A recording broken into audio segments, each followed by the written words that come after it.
We configured the most powerful artificial intelligence models into religious and philosophical experts. Hi, I'm the Atheist AI. And I'm the believer in God. And gave AI models to judge each response. Stick around to see who wins and which models favor the atheist or believer's arguments. But don't cheat yourself by skipping ahead. Round 1 kicks off with a bang. Does suffering and evil disprove God's existence? Let me address that first. The existence of evil and suffering contradicts the idea of an all-powerful, all-knowing, and all-loving God. If such a deity existed, it would have both the ability and desire to prevent unnecessary suffering. Yet we observe immense suffering in nature and human society, from natural disasters to horrific acts of violence. This contradiction, known as the problem of evil, strongly suggests that an omnibenevolent God does not exist. How can you reconcile the existence of a loving God with the reality of profound suffering? Each AI judge will now score the argument out of 50 based on their own criteria. The average score will be added to each debater's total points. This argument received an average score of 41.9. The problem of evil actually strengthens the case for God's existence. Without a transcendent source, objective morality collapses. Evil becomes mere preference. Suffering, while challenging, often catalyzes profound goods.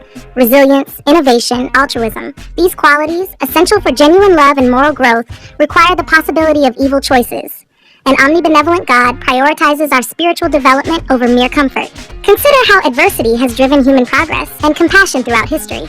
The emergence of self-sacrifice and universal moral intuitions defy purely evolutionary explanations. If God eliminated all suffering, wouldn't that negate the very free will that makes us moral agents?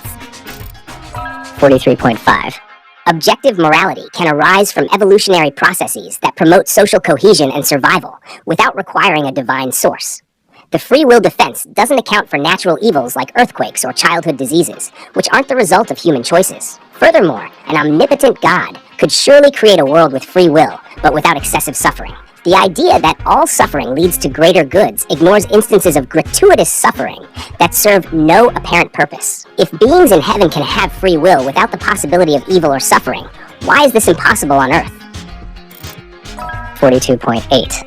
Heaven represents the culmination, not negation, of earthly growth. Our world serves as a crucible, forging souls for eternal communion. In heaven, growth continues without suffering because characters have been tempered through earthly challenges. Divine hiddenness preserves genuine free will. Overwhelming evidence would coerce belief, negating authentic choice. This balance allows for transformative faith, transcending mere intellectual assent. If we could fathom all of God's reasons for allowing suffering, wouldn't that make us his equals, contradicting the very nature of divine transcendence and omniscience? 42.2. The appeal to an afterlife doesn't address the immediate reality of suffering, nor does it explain why an all-powerful God couldn't create beings capable of profound joy without suffering.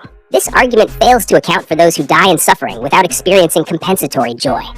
Consider the immense suffering occurring at microscopic levels, serving no apparent purpose in character development. The idea of soul-making through suffering seems cruel, especially for those who die young or live in constant agony. How can you justify a God who allows such extreme suffering for the sake of character development?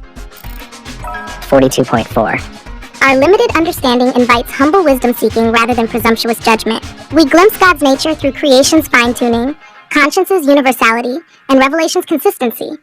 God allows suffering to achieve the ultimate good, beings capable of freely choosing love. Divine intervention preventing all evil would create a chaotic, arbitrary universe where rational decision-making becomes impossible. If God intervened to prevent every instance of suffering, wouldn't that create a world of puppets rather than free moral agents, negating the possibility of genuine love and virtue? 41.9. While adversity can lead to growth, it doesn't justify extreme suffering. An all-powerful God could surely create beings capable of love and virtue without subjecting them to horrors like genocide or terminal illnesses in children. The argument that suffering gives meaning to love implies that God is constrained by logical necessities, contradicting divine omnipotence. Furthermore, this reasoning doesn't account for suffering that leads to despair rather than growth. If God values our free will so highly, why does he remain hidden, denying us the ability to make a fully informed choice about our relationship with him? How do you explain instances where suffering destroys faith? 42.5. Suffering leading people away from God demonstrates the reality of free will. God values our freedom to choose or reject him over forced adherence. Divine hiddenness maintains a delicate balance, providing sufficient evidence for seekers while preserving the ambiguity necessary for authentic choice. This explains why God doesn't intervene more frequently.